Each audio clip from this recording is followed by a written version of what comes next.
Good morning. Good morning.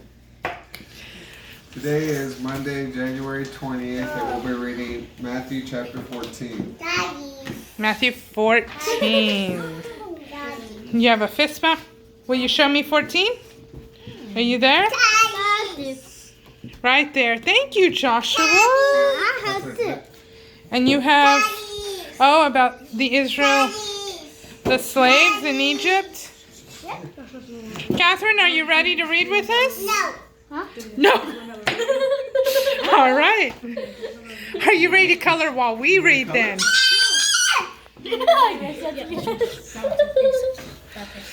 All right, we'll see how we do then. I better move quickly. Yes. Okay. There are no cuts. John the Baptizer killed. Chapter 14. At that time, Herod, the Roman ruler over Galilee, heard reports about Jesus. He told his officials, "This man has to be John the Baptizer, who has come back from the dead. That's why he has the power to work miracles. He has this power to work miracles." For Herod had earlier arrested John for confronting him over taking the wife of his brother Philip. He had John thrown in prison and placed in chains, because John had repeatedly said to him, "It's not legal or proper for you to be married to Herodias, your sister-in-law." So Herod wanted John dead, but he was afraid of the crowds who flocked to John because they considered him to be a prophet. During Herod's birthday celebration, the daughter of Herodias danced before Herod and all his distinguished guests, which greatly pleased the king. So he said to her in front of them all, "I give you my oath. Ask of me anything you wish, and it'll be yours." Because she had been instructed by her mother, she said, "I want the head of John the Baptizer here on a platter." This grieved the king, but because of his oath in front of all of his guests, he had John beheaded in prison. They brought in his head and displayed it to her on a platter, and she then had it shown to her mother. John's disciples went into the prison and carried his body away and buried it. Then they left to find Jesus and tell him what had happened. Jesus feeds the multitude. On hearing this, Jesus slipped away privately by boat to be alone. But when the crowds discovered he had sailed away, they emerged from all the nearby towns and followed him on foot. So when Jesus landed, he had a huge crowd waiting for him.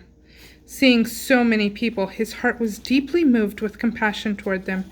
So he healed all the sick who were in the crowd. Later that afternoon, the disciples came to Jesus and said, "It's going to be dark soon, and the people are hungry, but there's nothing to eat here in this desolate place.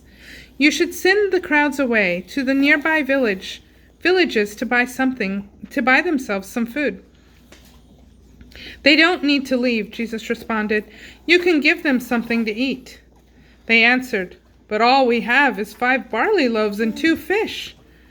"Let me have them," Jesus replied.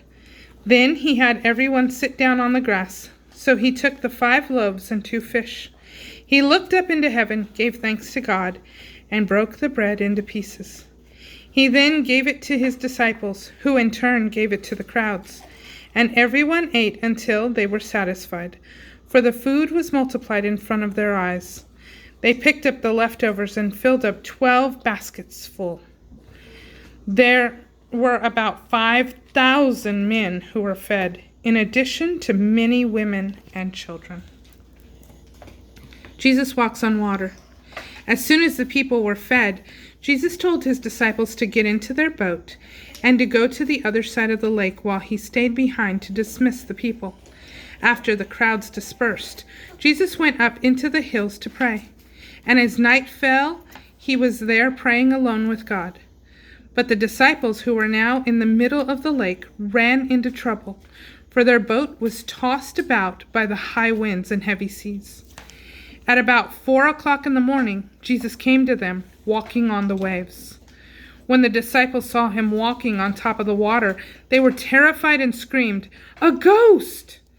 Then Jesus said, "Be brave and don't be afraid. I am here." Peter shouted out, "Lord, if it's really you, then have me join you on the water." "Come and join me," Jesus replied. So Peter stepped out onto the water and began to walk toward Jesus. But when he realized how high the waves were, he became frightened and started to sink. "Save me, Lord," he cried out. Jesus immediately stretched out his hand and lifted him up and said, "What little faith you have! Why would you let doubt win?" And the very moment they both stepped into the boat, the raging wind ceased. Then all the disciples crouched down before him and worshiped Jesus. They said in adoration, "You are truly the Son of God." After they crossed over and landed at Gennesaret,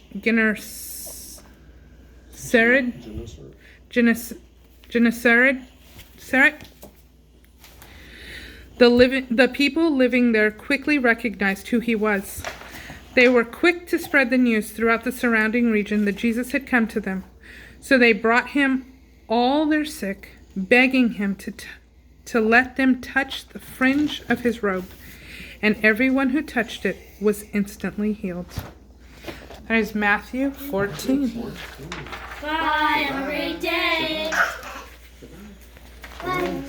Catherine, bye. Say bye.